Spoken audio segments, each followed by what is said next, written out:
Bonjour les enfants, bonjour à tous. Aujourd'hui, nous sommes le mercredi de Parashat Vaishlach. Et nous voyons comment est-ce que Yaakov va se battre contre l'ange de Esav.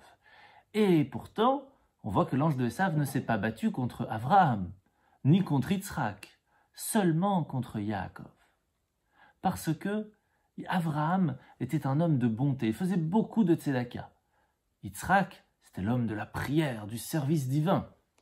Mais Yaakov était très fort dans l'étude de la Torah. Et pour cela, le Yetzer Hara, notre mauvais penchant, va tout faire pour nous éviter le fait que nous allons étudier.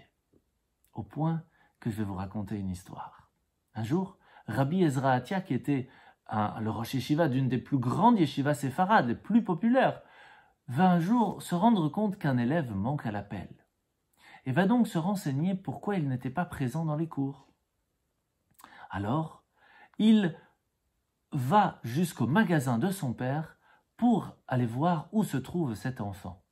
Arrivé là-bas, il se rend compte que l'enfant travaille et que son travail est tout simplement de prendre des légumes, des fruits et de les amener chez des gens qui avaient acheté.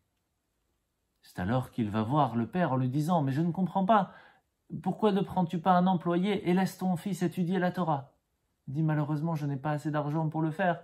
Et le service à domicile, et qui est devenu quelque chose qui est trop important, je n'ai pas d'autre possibilité. » Rabbi Ezra posa son manteau, remonta ses manches, dit à l'élève de repartir à la yeshiva, et c'est lui qui fit le service dans le magasin toute la journée, pour que cet enfant puisse étudier la Torah.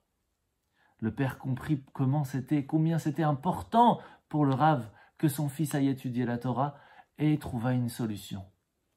Mais ce qui est super magnifique, c'est que ce petit enfant est devenu un élève brillant qui devint en fin de compte un très grand sage de la génération.